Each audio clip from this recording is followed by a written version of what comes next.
Meu nome é Iris, tenho 62 anos, e aquela quinta-feira mudou minha vida para sempre. Estava na cozinha temperando o frango para o jantar, quando ouvi a chave girando na fechadura. Era Valdecir chegando mais cedo do que o normal do trabalho na oficina mecânica. Quando ele entrou, algo no seu jeito de andar me fez largar a colher que estava segurando.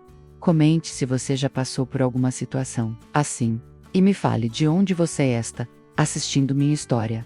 Não se esqueça de me seguir para me ajudar. Voltando à nossa história, os olhos dele estavam vermelhos. Não vermelhos de choro, mas vermelhos de quem havia bebido muito. As mãos tremiam enquanto tentava pendurar a jaqueta no cabide da parede. Em 32 anos de casamento, eu já tinha visto meu marido bêbado algumas vezes, mas nunca daquele jeito. Nunca com aquele olhar de quem havia perdido tudo. Valdecir, o que aconteceu? Perguntei, secando as mãos no avental que minha mãe havia me dado quando me casei. Ele não respondeu de imediato. Ficou parado ali, olhando para o chão da nossa sala, como se procurasse palavras que não conseguia encontrar.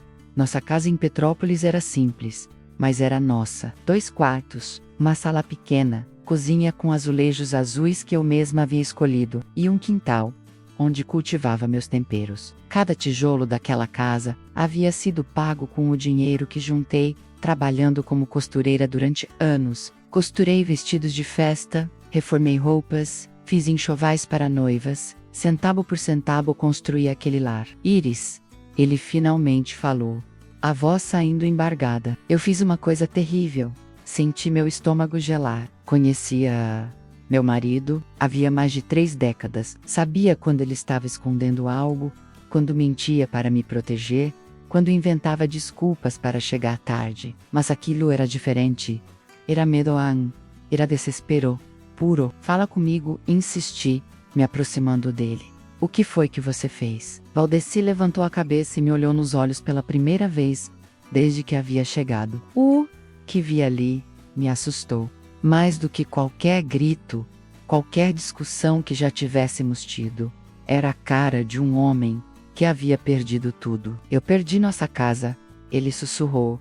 Por um momento, não entendi. As palavras chegaram até mim, mas meu cérebro se recusava a processar o que elas significavam. Nossa casa? Como assim perdeu nossa casa? Ela estava ali, ao nosso redor. As paredes que eu havia pintado de amarelo claro no último verão, a mesa da cozinha onde tomávamos café todas as manhãs, há tantos anos. Como assim perdeu? Perguntou, sentindo minha voz sair mais aguda do que o normal.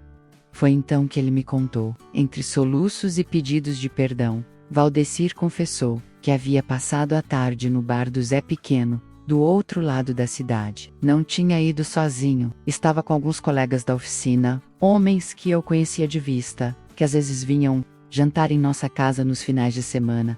O que começou como algumas cervejas após o expediente, virou um jogo de baralho, truco.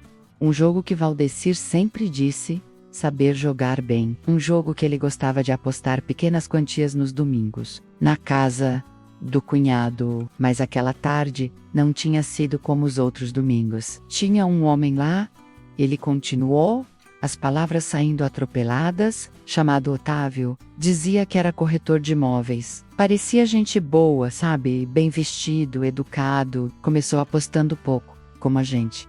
Mas aí o que, Valdecir? Aí as apostas foram aumentando. Eu estava ganhando no começo. Iris, ganhei quase R$ 300 na primeira hora. Pensei que era minha sorte, que ia conseguir aquele dinheiro extra que a gente sempre quis ter. Senti minhas pernas fraquejarem. Precisei me apoiar no batente da porta da cozinha para não cair. R$ 300 era muito dinheiro para nós. Era quase 1/3 do salário do Valdecir. Mas alguma coisa me dizia que a história não havia terminado ali. E depois? Perguntei, embora já temesse a resposta. Depois eu comecei a perder muito. Em 1 hora, já tinha perdido os 300 que havia ganhado e mais 200 do nosso dinheiro. Mas o Otávio disse que eu podia continuar jogando. Disse que aceitava outros tipos de apostas. O silêncio que se seguiu foi o mais pesado que já senti em toda a minha vida. Era como se o ar da casa tivesse ficado denso, difícil do Rasper. Sabia que o pior ainda estava por vir. Que tipo de apostas, Valdecir? Ele disse que aceitava a escritura da casa como garantia, que se eu ganhasse, ele me daria 10 mil reais. Se eu perdesse. Valdecir não conseguiu terminar a frase. Apenas balançou a cabeça, derrotado.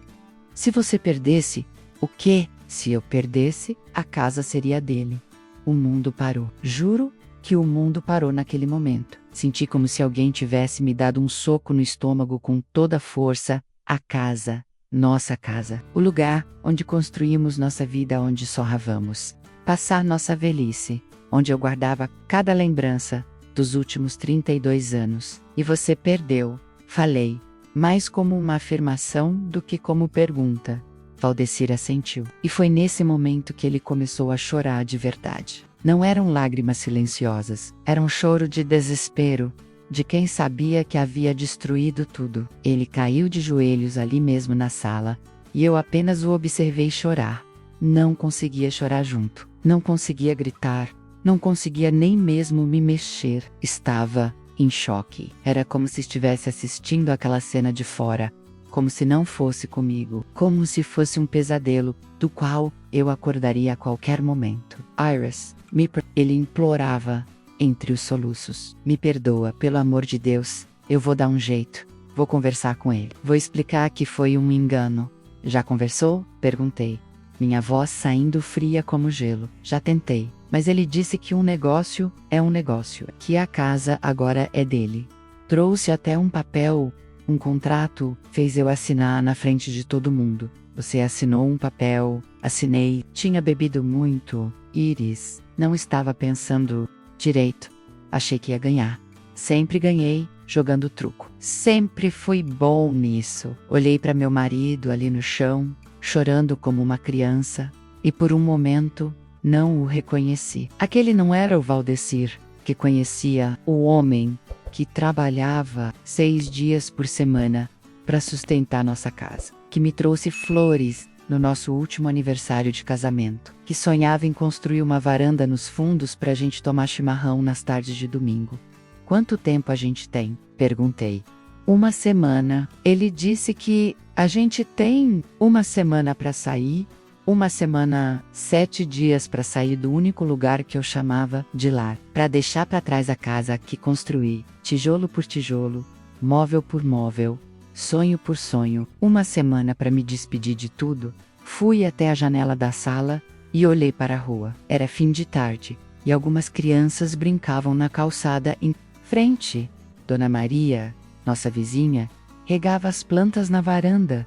Tudo parecia normal, cotidiano, como se o mundo não tivesse acabado dentro da minha casa há poucos minutos. Iris, fala alguma coisa, Valdecir implorou, ainda de joelhos. Virei-me para ele, e pela primeira vez, em 32 anos de casamento, não sabia o que dizer. Não havia palavras para aquilo. Não havia perdão imediato, não havia solução mágica, havia apenas o vazio de saber que nossa vida havia mudado para sempre. Levanta, Valdecir, falei finalmente.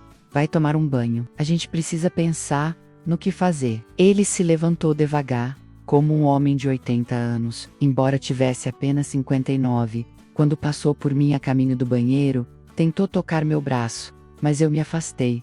Não por raiva, porque sabia que se ele me tocasse naquele momento, eu desabaria junto com ele.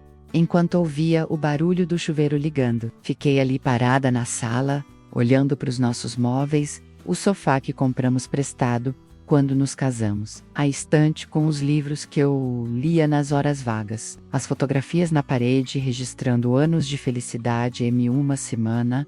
Tudo aquilo seria de um estranho, um homem chamado Otávio, que havia transformado nossa vida em uma aposta, que havia reduzido 32 anos de amor e trabalho a uma jogada de cartas. Foi então que me lembrei de algo que Valdecir não sabia, algo que eu havia guardado em segredo durante mais de 10 anos, uma conta bancária, em meu nome, com dinheiro que juntei, vendendo doces caseiros e fazendo costuras extras. Dinheiro que economizei centavo por centavo sem que ele soubesse. O dinheiro estava lá para emergências, para uma doença grave, para um concerto importante na casa, para nossa aposentadoria. Nunca imaginei que a emergência seria meu próprio marido destruindo nossa vida. Quando Valdecir saiu do banho, encontrou-me sentada à mesa da cozinha, as mãos entrelaçadas, olhando para o nada. Iris, ele começou, mas eu levantei a mão para interrompê-lo. Amanhã de manhã a gente vai procurar esse Otávio. Falei, minha voz saindo mais firme do que eu esperava. Vamos ver se tem alguma coisa que pode ser feita. Voka Okakyu, ele pode mudar de ideia? Olhei para meu marido. Seus olhos ainda estavam vermelhos, mas havia uma pequena centelha de esperança ali. Uma esperança que eu sabia ser vã, mas que não tive coragem de apagar naquele momento. Não sei, Valdecir, mas a gente vai tentar. Passamos o resto da noite em silêncio. Jantamos sem conversar, assistimos televisão, sem prestar atenção. Quando fomos para a cama, nos deitamos cada um do seu lado, um abismo invisível separando nossos corpos. Às 3 da manhã, ainda acordada, olhando para o teto do nosso quarto, tomei uma decisão. Não ia desistir da nossa casa sem lutar. Não, ia deixar que um estranho ficasse com tudo que construímos. E principalmente, não ia deixar que meu casamento terminasse daquele jeito. Mas o que eu ainda não sabia era que Otávio era muito mais do que um simples corretor de imóveis que gostava de jogar cartas, e que nossa história estava apenas começando.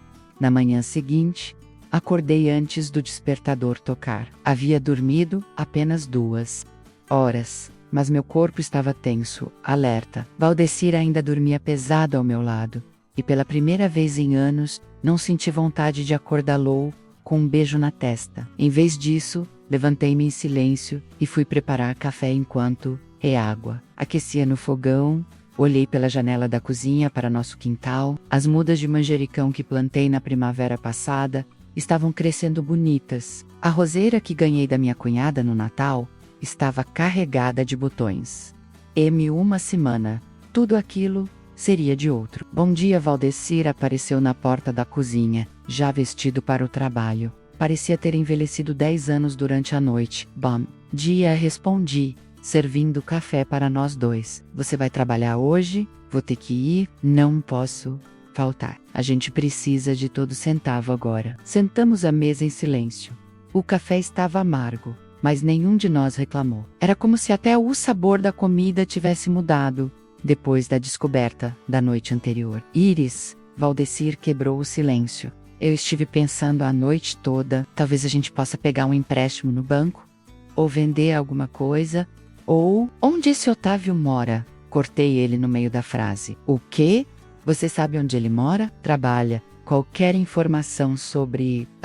Valdecir coçou a cabeça, pensativo. Só sei que ele disse que tem uma imobiliária no centro da cidade. Alguma coisa com o nome Sonhos ou Dourados? Não lembro direito. Então é lá que vamos procurá-lo hoje de tarde. Iris, você acha... Mesmo que... Valdecir, interrompi novamente, olhando direto nos olhos dele. Essa casa é minha também. Eu trabalhei para comprá-la tanto quanto você, e eu não vou entregá-la sem conversar com esse homem primeiro. Depois que Valdecir saiu para o trabalho, fiquei sozinha com meus pensamentos. Arrumei a casa como sempre fazia todas as manhãs, mas cada gesto tinha um peso diferente. Talvez fosse a última vez que estava passando pano naquele chão. Talvez fosse a última vez que estava organizando nossa estante. Por volta das 2 da tarde, me arrumei com minha melhor roupa, um vestido atul marinho que usava para ir à missa aos domingos, sapatos baixos e pretos, a bolsa que Valdecir me deu no meu último aniversário. Queria causar boa impressão. Queria que Otávio visse que estava lidando com uma senhora respeitável, não com qualquer pessoa. O centro de Petrópolis estava movimentado quando cheguei. Caminhei pela rua principal, procurando alguma placa que me desse pistas sobre a imobiliária. Foi então que vi Imobiliária Sonhos Dourados. Realizamos seus sonhos imobiliários. A ironia não passou despercebida. Era um escritório pequeno, com 2 mesas e algumas cadeiras. Nas paredes, fotos de casas e apartamentos à venda. Um homem de aproximadamente 45 anos, cabelo grisalho, bem vestido, falava ao telefone. Quando me viu entrar, fez sinal para que eu esperasse. Pode deixar que eu resolvo isso ainda hoje. ele dizia ao telefone. Confia em mim. O negócio é garantido. Quando desligou, veio em minha direção com um sorriso que não chegava aos olhos. Boa tarde, senhora. Em que posso ajudá-la? Algum imóvel? O senhor é Otávio.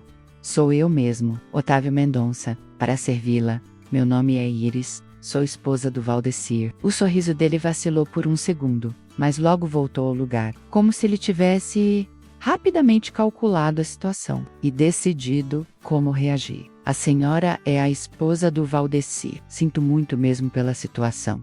Mas negócios são negócios. A senhora entende. Na verdade, não entendo, respondi, tentando manter a voz calma. Por isso vim aqui conversar com o senhor, Otávio. Gesticulou para que eu me sentasse na cadeira, em frente à sua mesa. Observei-o por alguns segundos antes de falar. Tinha mãos cuidadas, relógio caro, perfume forte. Não parecia o tipo de homem que frequentava o bar do Zé Pequeno para jogar cartas com operários. Vou ser direta. Senhor Otávio Milmery me contou o que aconteceu ontem, mas eu gostaria de ouvir a versão do senhor.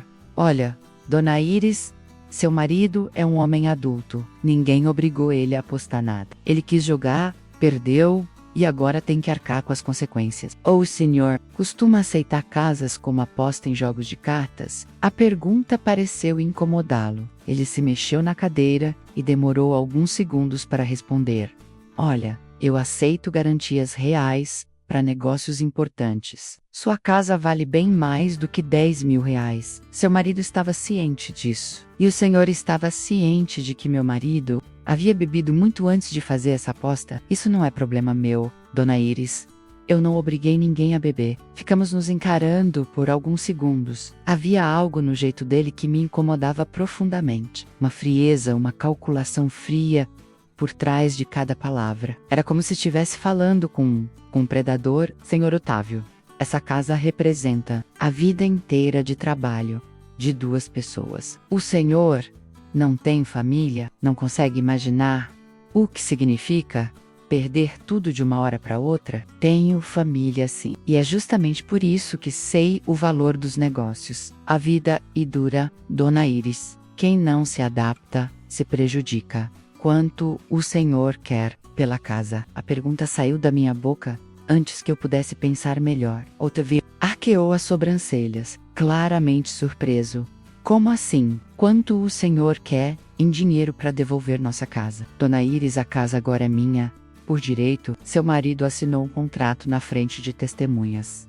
Eu sei disso, mas tudo na vida tem preço. Quanto? Otávio se recostou na cadeira, me estudando com atenção. Pude ver as engrenagens da mente dele funcionando, calculando quanto poderia me arrancar. 50 mil reais, ele disse finalmente. Senti como se tivesse levado um tapa. 50 mil reais era uma fortuna para nós. Era mais do que Valdecir ganhava em 3 anos de trabalho. 50 mil, repeti, tentando não demonstrar o choque. A casa vale isso. Talvez mais. É um bom negócio para a senhora. E se eu não tivesse dinheiro? Então vocês têm 6 dias para sair. A partir de segunda-feira, a casa é oficialmente minha. Levantei-me da cadeira com as pernas trêmulas. Não havia mais nada a ser dito ali. Otávio havia deixado claro que não havia negociação, apenas extorsão. Obrigada pelo seu tempo, falei, me dirigindo à porta. Dona Iris.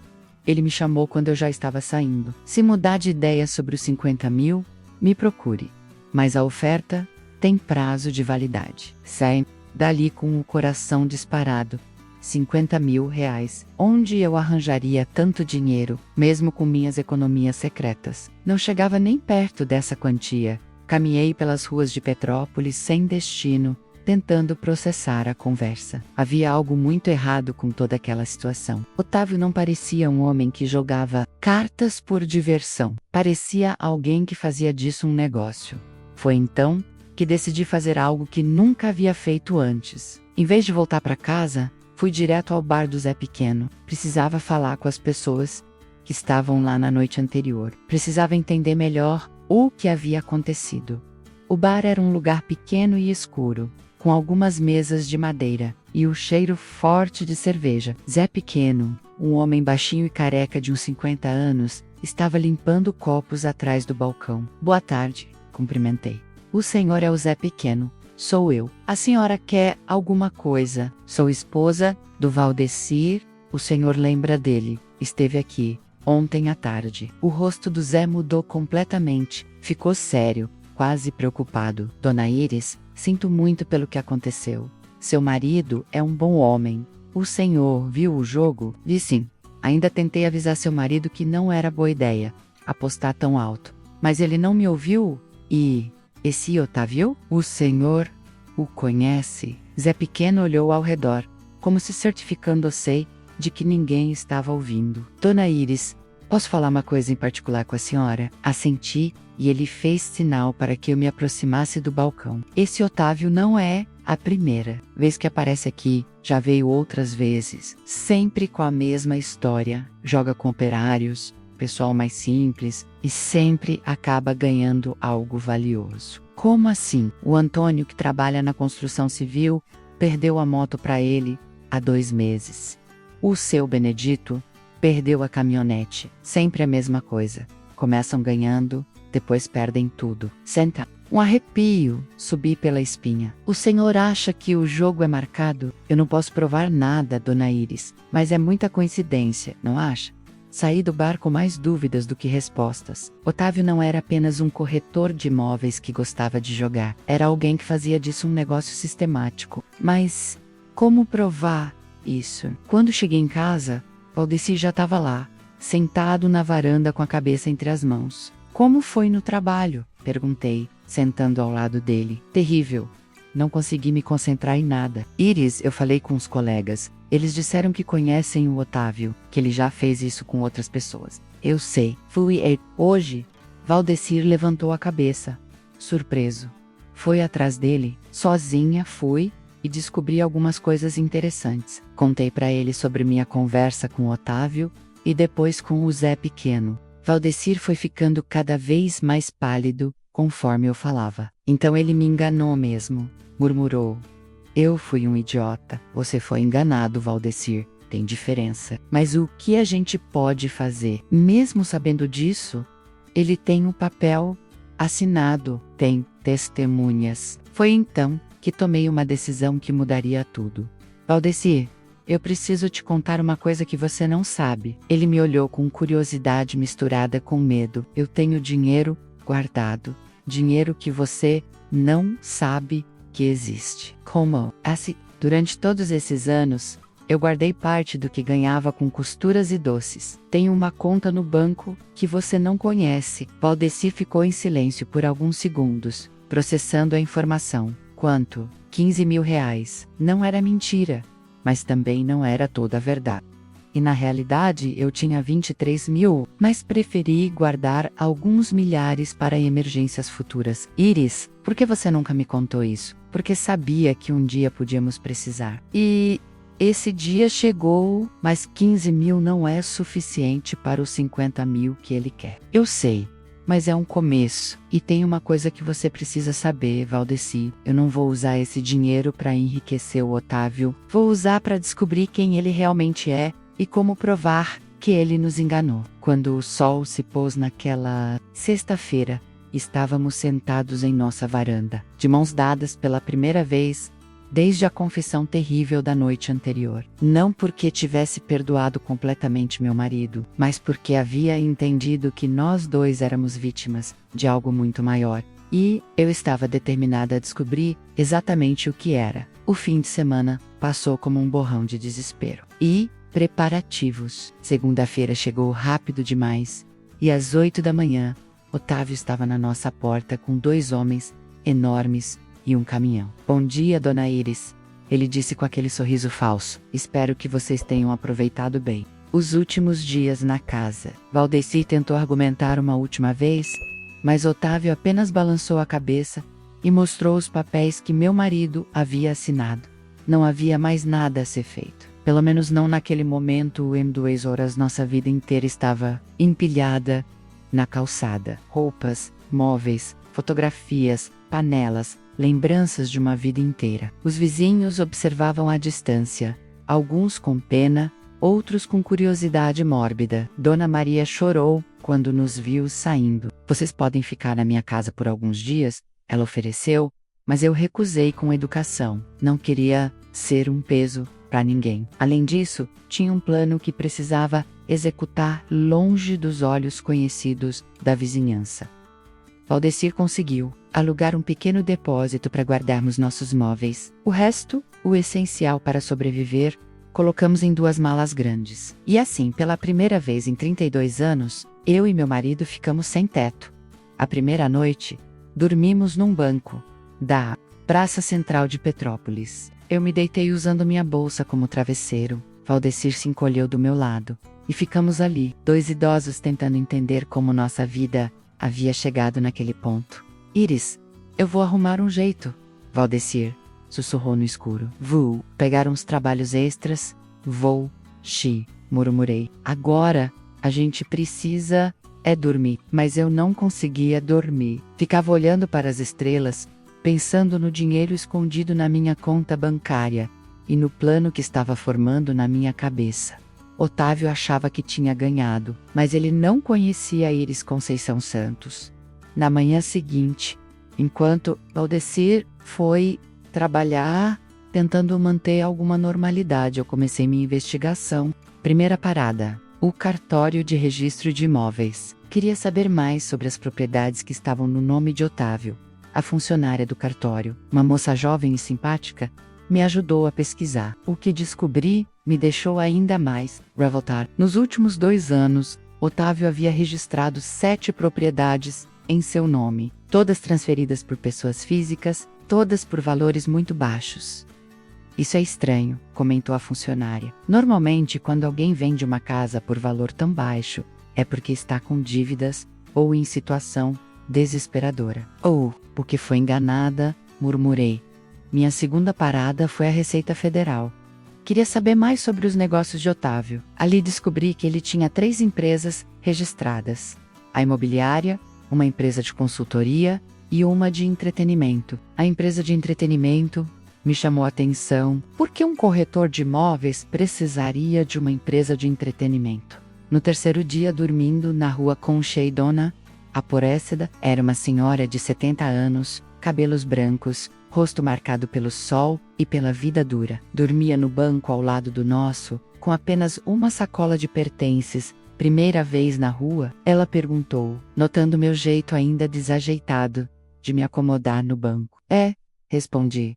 E a senhora? 2 anos. Meu filho vendeu minha casa para comprar drogas. Quando descobri, já era tarde. Dona Aparecida se tornou minha professora de sobrevivência. Me ensinou onde conseguir comida, onde tomar banho, como se proteger durante a noite, mas principalmente, me ensinou a não perder a dignidade. A gente pode estar sem casa, ela dizia, mas não pode estar sem amor próprio. Uma semana depois de estarmos na rua, algo inesperado aconteceu. Eu estava na fila do almoço comunitário da igreja, quando ouvi uma conversa que me chamou a atenção. Conrad, esse Otávio, dizia um homem de uns 40 anos para outro. Ele fez a mesma coisa com meu cunhado. Ganhou a oficina dele num jogo de pôquer. Me aproximei dos 2 homens. Com licença, senhores. Não pude deixar de ouvir. Vocês conhecem o Otávio, da imobiliária Sonhos Dourados? Conheço sim, respondeu o primeiro.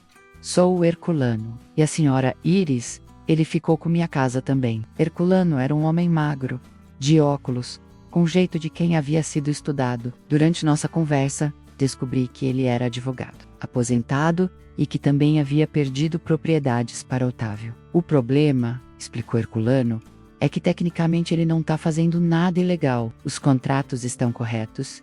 As testemunhas confirmam os jogos. Mesmo que suspeitemos que seja fraude, provar é outra história. Mas tem que ter um jeito, insistir.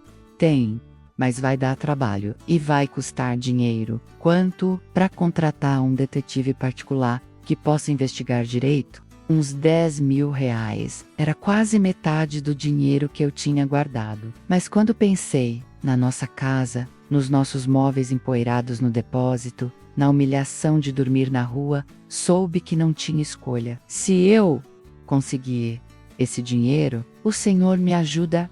Claro que é arrudo. Esse homem destruiu muitas famílias. Já era hora de alguém fazer alguma coisa. Naquela noite, contei para Valdecir sobre meu encontro com Herculano Meu marido estava cada dia mais magro, mais acabado, o trabalho pesado na oficina, combinado com as noites mal dormidas na rua, estava cobrando seu preço. Iris, eu não quero que você gaste suas economias com isso.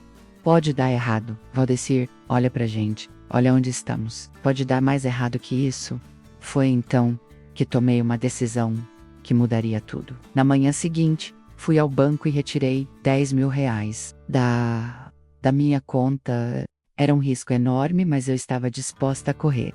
Herculano me apresentou a um detetive particular chamado Wilson. Era um homem de uns 50 anos, ex-policial, que havia se especializado em investigar fraudes. Quando contei nossa história, ele balançou a cabeça. Dona Iris, esse tipo de golpe está ficando comum. Caras que se passam por jogadores casuais, mas na verdade são profissionais. Usam cartas marcadas, parceiros disfarçados, toda uma operação. O senhor pode provar isso. Posso tentar, mas vai levar tempo.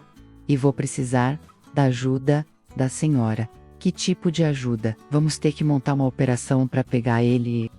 A senhora teria coragem de fingir que é outra pessoa e tentar arrancar uma confissão dele? Senti meu coração acelerar.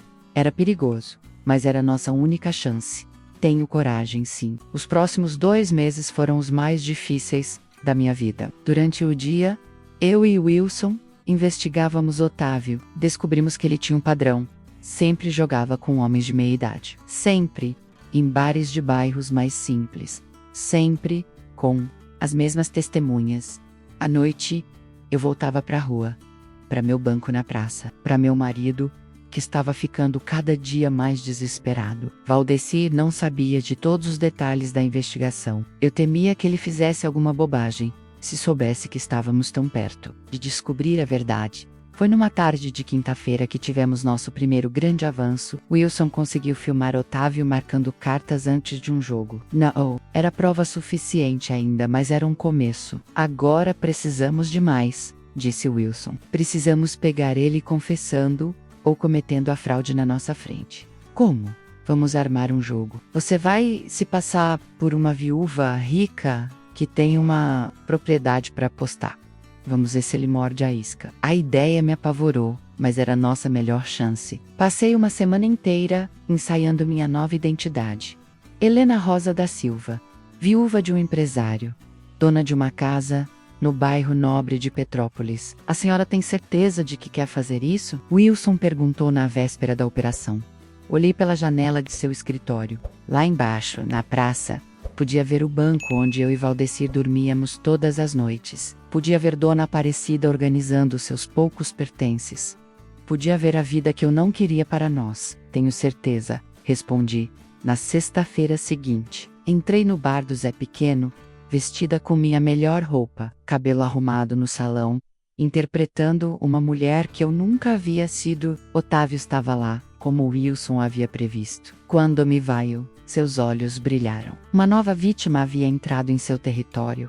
Boa noite, ele disse, se aproximando. Primeira vez aqui? Primeira vez, respondi, tentando controlar os nervos. Meu nome é Helena, estou procurando uma diversão diferente. Que tipo de diversão? Ouvi falar que aqui tem uns jogos interessantes. O sorriso de Otávio se alargou. Era como ver um predador identificando sua presa. Tem sim.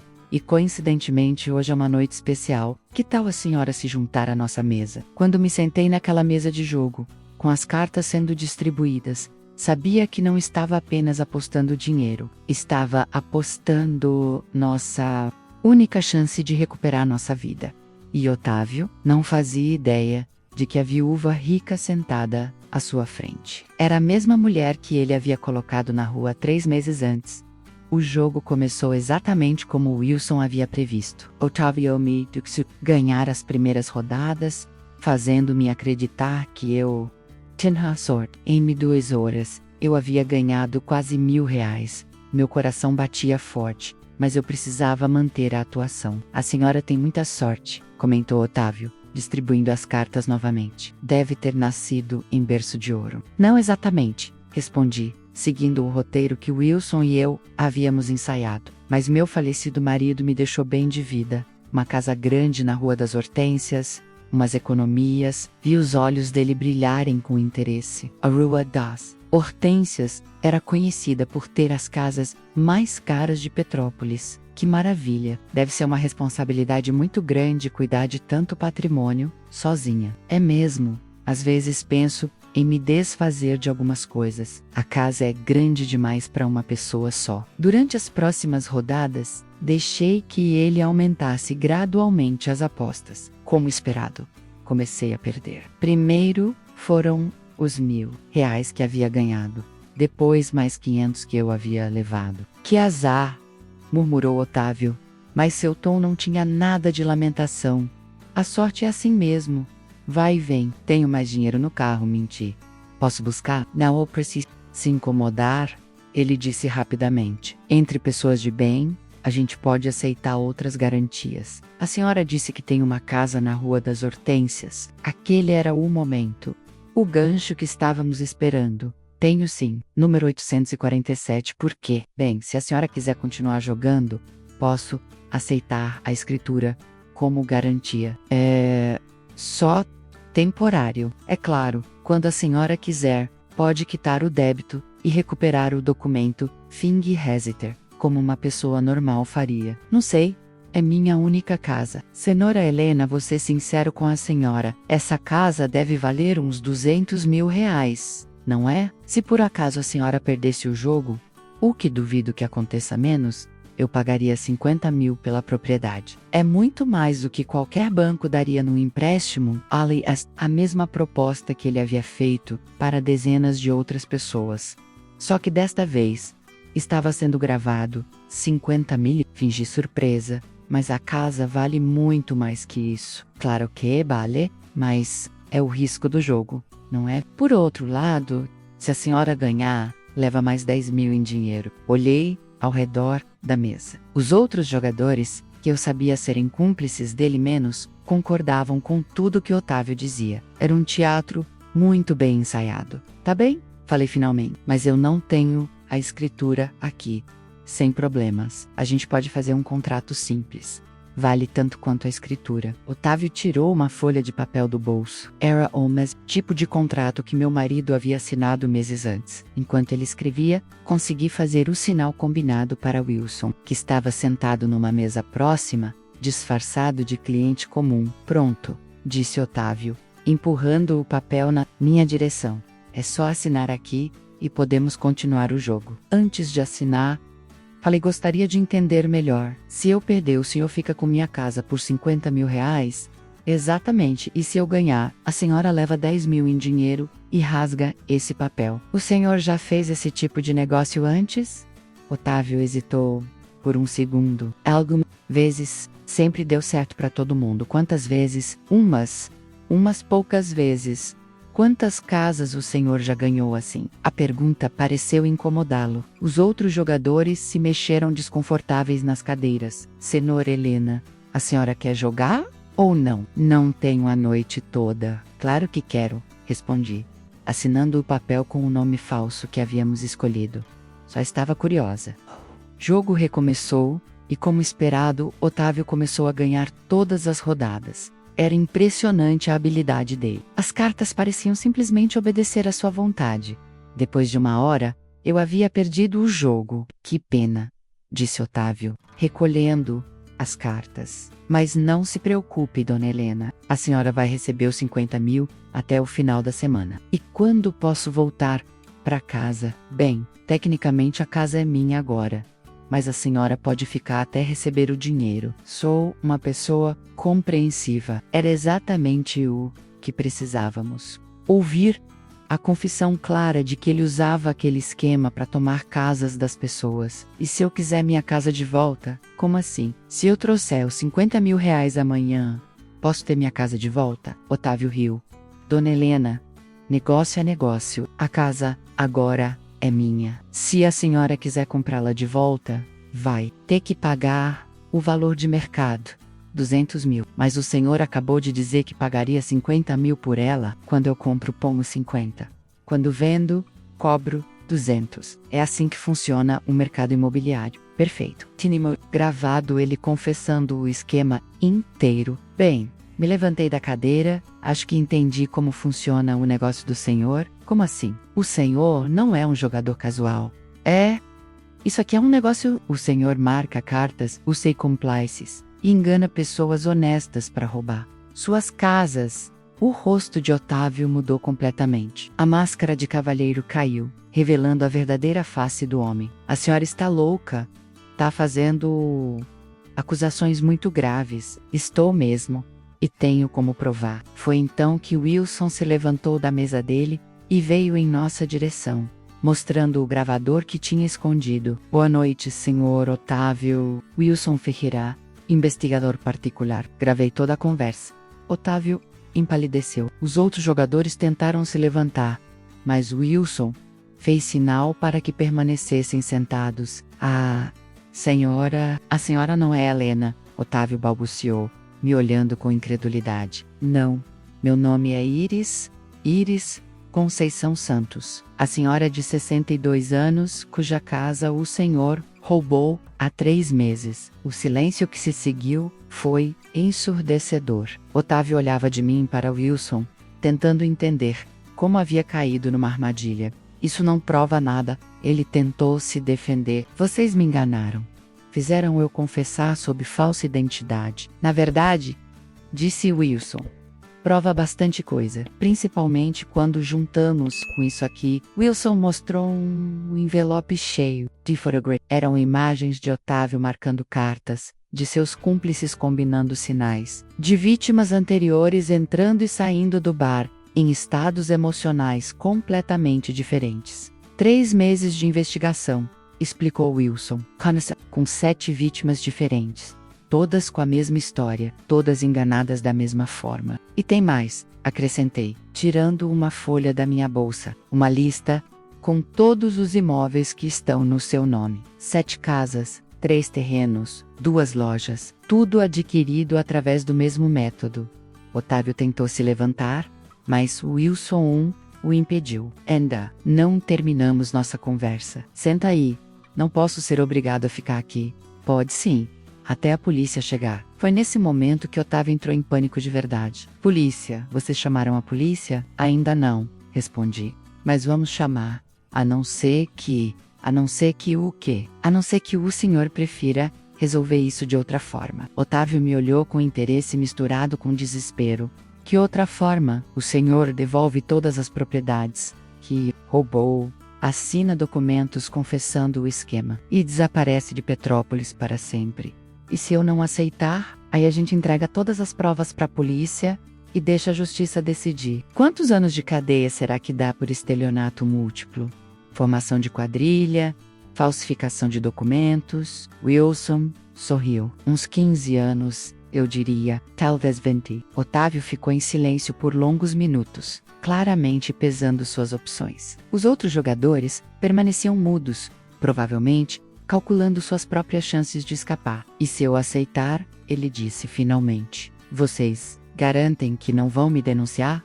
Garantimos, respondi, desde que o senhor cumpra sua parte do acordo. Que acordo? Eu ainda não aceitei nada. Então aceita ou não? Otávio olhou novamente para as fotografias, para o gravador, para Wilson.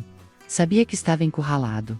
Está bem, ele murmurou. Assim, ótimo. Amanhã, às 9 da manhã, no cartório de registro de imóveis, o senhor vai transferir de volta todas as propriedades para seus verdadeiros donos. E depois? Depois, o senhor pega suas coisas e some de Petrópolis. Para sempre. Quando saímos do bar naquela noite, senti uma mistura de alívio e euforia que não experimentava há meses. Finalmente tínhamos conseguido. Finalmente íamos recuperar nossa casa. Mas ainda havia uma coisa que eu precisava fazer. Uma conversa que estava adiando há muito tempo. Era hora de contar a Valdecir toda a verdade sobre o que eu havia feito para nos salvar. Encontrei Valdecir no nosso banco da praça, dormindo inquieto, como havia se tornado costume. Acordei com cuidado, sussurrando seu nome. Quando abriu os olhos e me viu, a primeira coisa que notou foi minha roupa arrumada, a maquiagem que eu ainda não havia tirado. Iris, onde você estava? Já é quase meia-noite. Valdecir, eu preciso conversar contigo. é importante. Ele se sentou no banco, esfregando os olhos. Estava mais magro do que nunca, os cabelos desgrenhados, a barba por fazer. 3 meses dormindo na rua haviam envelhecido meu marido em anos. Aconteceu alguma coisa? Sim, aconteceu. Mas é coisa boa. Respirei fundo e comecei a contar tudo. Sabra Herculano, sobre Wilson, sobre a investigação, sobre o dinheiro que eu havia gasto, sobre a operação da noite. Valdecir me escutou em silêncio, seus olhos ficando cada vez mais arregalados, conforme eu falava. Você fez tudo isso sozinha? Ele perguntou, quando terminei. Fiz. Não podia te contar antes porque tinha medo que você tentasse impedir ou que fizesse alguma bobagem. Iris, você podia ter se machucado. E se esse homem descobrisse quem você era durante o jogo? Mas não descobriu. E agora a gente vai ter nossa casa de volta. Valdecir ficou em silêncio por alguns minutos, olhando para as próprias mãos. Quando finalmente falou, sua voz estava embargada. Como você consegue me perdoar? Depois de tudo que eu fiz, você ainda lutou por nós? Valdecir, você foi enganado. Assim como outras 6 famílias foram enganadas. Otávio é um criminoso profissional. Você não tinha como saber, mas eu apostei nossa casa, Iris, nossa vida inteira. E eu recuperei nossa casa. Nossa vida inteira. Ele começou a chorar ali no banco da praça.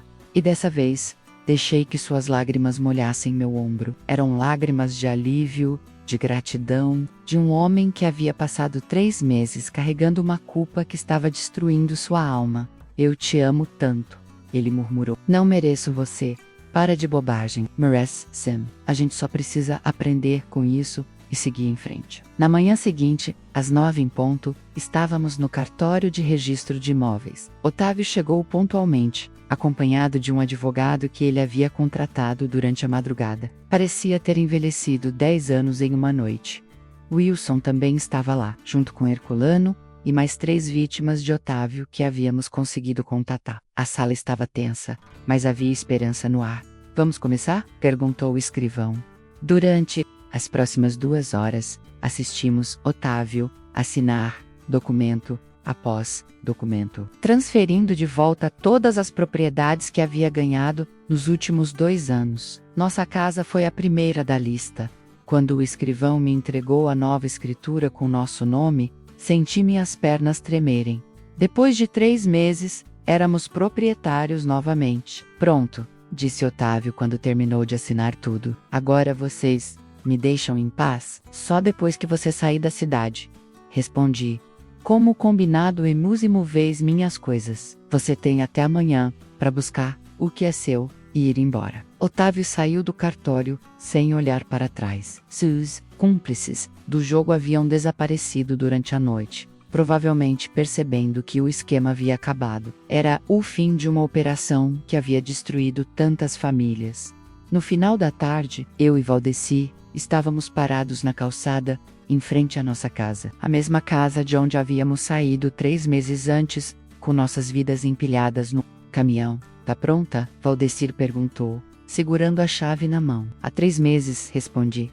Quando a porta se abriu, o cheiro familiar da nossa casa me atingiu como uma onda. Era o cheiro do lar, o cheiro de anos de café da manhã, jantares em família, noites tranquilas assistindo televisão, o cheiro da vida que tínhamos construído juntos. A casa estava vazia, menos Otávio havia levado alguns móveis que ele havia colocado lá menos. Mas era nossa novamente. E isso era tudo que importava.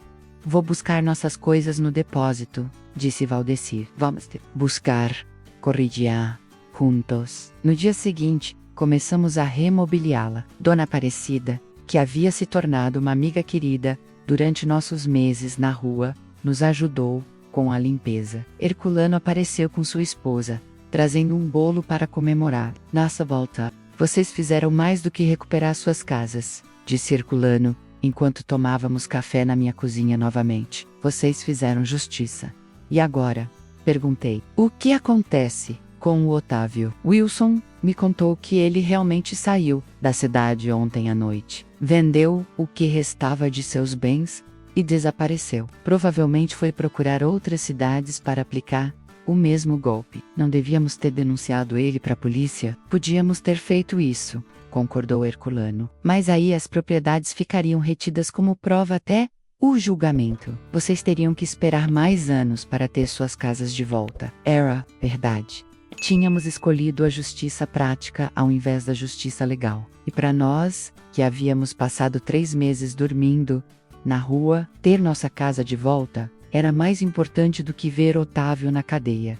Uma semana depois, nossa vida estava quase normalizada. Valdecir havia voltado a trabalhar na oficina. Havia retomado meus trabalhos de costura. A única diferença era que agora tínhamos uma história para contar. Uma história de como o amor e a determinação podem vencer a injustiça. Foi numa tarde de domingo, enquanto eu regava minhas plantas no quintal, que milagrosamente tinham sobrevivido aos 3 meses de abandono, que Valdecir me procurou. Iris, tem uma coisa que eu nunca te perguntei. Quanto dinheiro você ainda tem na conta secreta? Sorri. Durante todos esses meses, ele nunca havia questionado quanto eu realmente tinha guardado. 13.000 reais, respondi honestamente. Só isso, só isso. Por quê? Porque eu tenho uma proposta para você. Valdecir se ajoelhou na terra do quintal, segurando minha mão suja de terra entre as suas. Casa com você de novo? Rialto. Uma risada que não saia de mim há meses. Valdecir, a gente já é casado há 32 anos. Eu sei, mas quero recomeçar. Do jeito certo desta vez. Sem segredos, sem apostas, sem mentiras. Você toparia? Olhei para meu marido ali, ajoelhado no quintal, que era nosso novamente, com lágrimas nos olhos e amor verdadeiro no coração. E soube a resposta. Topo, respondi. Mas com uma condição. Qual? Não gastamos os 13.000 reais com festa? A gente usa esse dinheiro para ajudar Dona Aparecida a sair da rua e outras pessoas que estão passando pelo que a gente passou. Valdecir sorriu. O primeiro sorriso genuíno que eu via no rosto dele, desde antes de tudo começar. Temos um acordo, Senhora Santos. Temos um acordo, Senhor Santos. 3 anos se passaram desde aquela quinta-feira terrível, quando descobri que Valdecir havia perdido nossa casa. Hoje, estou sentada na varanda que ele finalmente conseguiu construir nos fundos, tomando chimarrão e observando o movimento da rua. Nossa casa tem o mesmo endereço, as mesmas paredes, o mesmo telhado, mas ela é diferente agora. E mais do que um lugar para morar, é um símbolo da nossa capacidade de reconstruir, de lutar, de não desistir mesmo quando tudo parece perdido. Valdecir nunca mais tocou numa carta de baralho. Trabalha todos os dias na oficina e todas as noites chega em casa com um sorriso no rosto e gratidão no coração. Às vezes ainda o pego me olhando com aquele ar de quem não acredita na própria sorte. Dona Aparecida hoje mora numa kitnet simples, que ajudamos ela a alugar. Herculano se tornou um amigo da família. Wilson continua investigando golpes parecidos em outras cidades. Descobrimos que Otávio era parte de uma rede maior de estelionatários. E eu aprendi que sometimes a maior força que uma pessoa pode ter não é a força para aguentar o sofrimento, mas a força para lutar contra ele. Aprendi que 62 anos não é a idade para desistir de nada. E principalmente, aprendi que o amor verdadeiro não é aquele que nunca enfrenta tempestades, é aquele que sobrevive a elas. O dinheiro que guardei durante tantos anos acabou servindo para muito mais do que eu imaginava. Não comprou uma casa nova, mas recuperou a casa que já era nossa. Não comprou uma vida nova, mas salvou a vida que já tínhamos construído, quando o sol se põe todas as noites. Eu e Valdecir sentamos nesta varanda e agradecemos, não só por termos nossa casa de volta, mas por termos descoberto que, mesmo depois de 32 anos de casamento, ainda podíamos nos surpreender, ainda podíamos crescer, ainda podíamos provar que nosso amor era mais forte do que qualquer adversidade. E sempre que recebo a conta do banco e vejo o saldo da minha conta, menos que hoje, não é mais secreta. Sorriu. Porque sei que aquele dinheiro foi o melhor investimento que já fiz na vida. Não rendeu juros, nem dividendos. Rendeu justiça, dignidade e a certeza de que quando o mundo tenta derrubar você, a única coisa que precisa fazer é não aceitar ficar no chão. Nossa casa é a mesma, mas nós somos diferentes. Mais fortes, mais unidos, mais sábios. E quando jovens vizinhos vêm me perguntar sobre a vida, sobre o amor, sobre como enfrentar dificuldades, eu sempre digo a mesma coisa. Nunca desistam de quem vocês são. E principalmente, nunca deixem que ninguém roube o que vocês construíram com amor. Porque no final das contas, descobri que a casa mais importante que a gente tem não é feita de tijolos e cimento. É feita de confiança, companheirismo e da certeza de que não importa o que aconteça, vocês vão enfrentar juntos. E essa casa, ninguém nunca vai conseguir nos tirar.